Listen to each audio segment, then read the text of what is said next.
perkenalkan namaku Nur Aulia Ramadhani, biasa dipanggil Aul.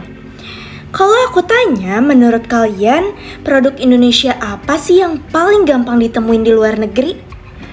Mungkin ada yang jawab kopi, batik, atau makanan ringan.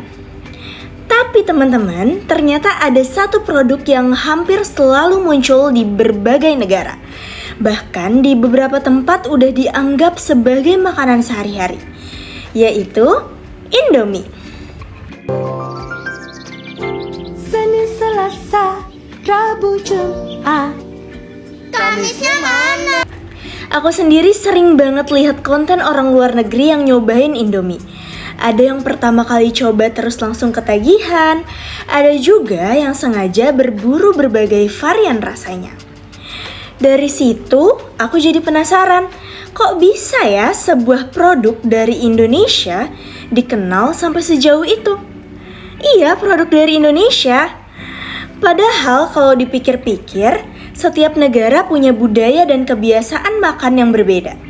Selera orang Indonesia belum tentu sama dengan selera orang di Afrika, Eropa, atau Timur Tengah.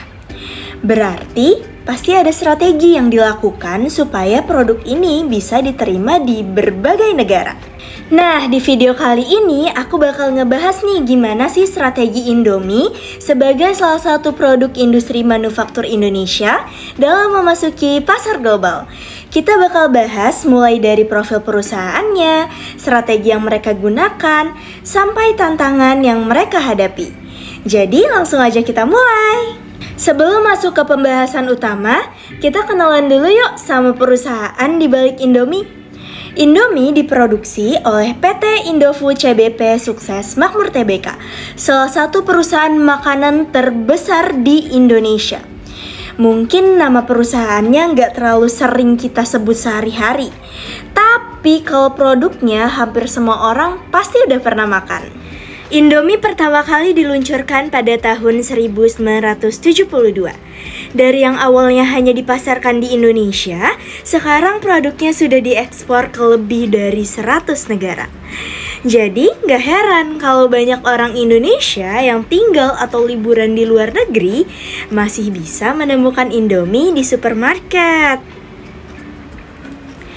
Yang menurutku paling menarik adalah kisah sukses Indomie di Nigeria.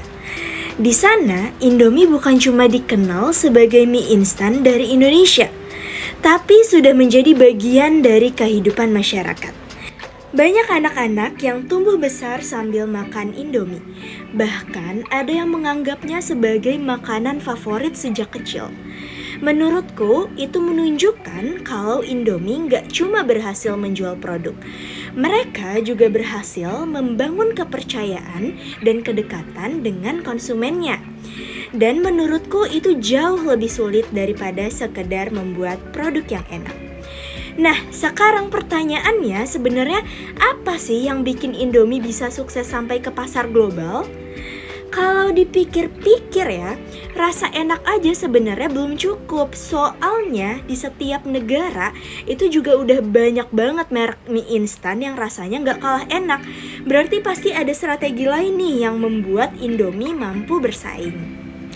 Menurutku ada 3 strategi utama yang paling berpengaruh terhadap keberhasilan Indomie memasuki pasar global. Kita bahas satu persatu ya. Strategi yang pertama adalah melakukan adaptasi produk. Kalau dengar istilah adaptasi produk, mungkin kedengarannya agak rumit, padahal sebenarnya sederhana. Intinya Indomie nggak asal menjual produk yang sama ke semua negara. Mereka sadar kalau setiap negara punya selera makan yang berbeda. Kita aja di Indonesia punya selera yang macam-macam. Ada yang suka pedes banget, ada juga yang lebih suka rasa gurih. Nah, kalau beda negara tentu perbedaannya bakal lebih besar lagi. Karena itu, Indomie menyesuaikan rasa, komposisi bumbu, sampai kemasannya dengan kebutuhan pasar di masing-masing negara. Contohnya di Nigeria, rasa Indomie dibuat sedikit berbeda supaya lebih cocok dengan lidah masyarakat di sana. Informasi pada kemasannya juga disesuaikan dengan bahasa yang digunakan oleh konsumen setempat. Menurutku, ini jadi salah satu alasan kenapa Indomie bisa diterima dengan baik.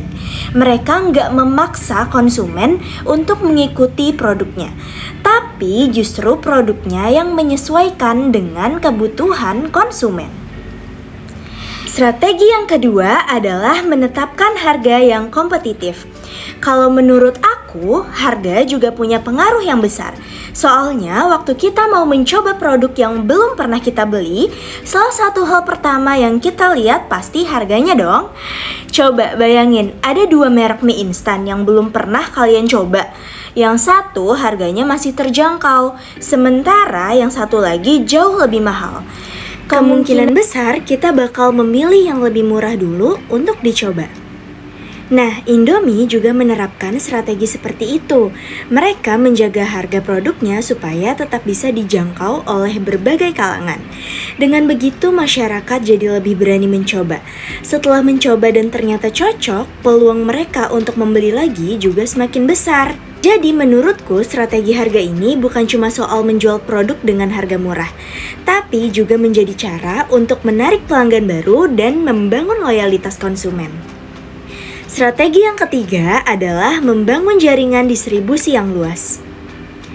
Menurutku strategi ini nggak kalah penting, soalnya sebagus apapun produknya, kalau orang susah menemukannya, kemungkinan besar mereka akan memilih produk lain yang lebih mudah dicari. Karena itu, Indofood bekerja sama dengan distributor lokal di berbagai negara supaya Indomie bisa dijual di supermarket, minimarket, sampai ke toko-toko yang menjual produk Asia.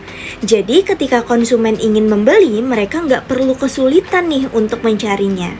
Selain membangun jaringan distribusi, Indofood juga mendirikan pabrik di beberapa negara, salah satunya Nigeria.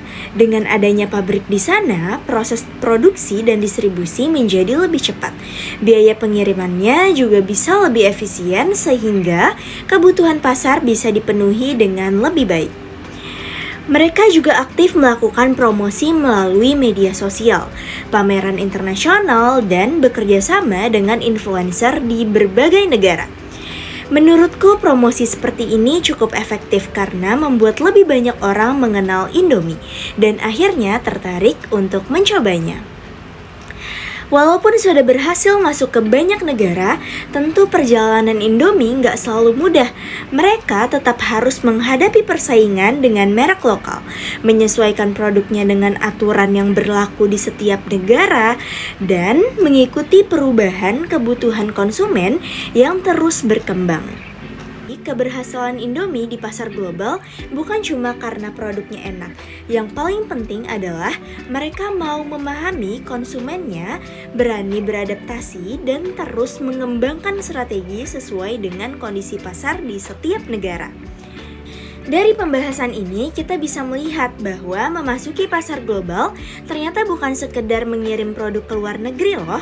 Dibutuhkan strategi yang tepat mulai dari menyesuaikan produk, menentukan harga yang sesuai, sampai memastikan produknya mudah ditemukan oleh konsumen. Semoga kedepannya semakin banyak produk Indonesia yang bisa mengikuti jejak Indomie dan semakin dikenal di pasar internasional. Oke, itu dia pembahasan dari aku mengenai strategi Indomie dalam memasuki pasar global. Terima kasih banyak buat yang sudah menyimak sampai selesai. Semoga video ini bermanfaat dan sampai jumpa di kesempatan berikutnya.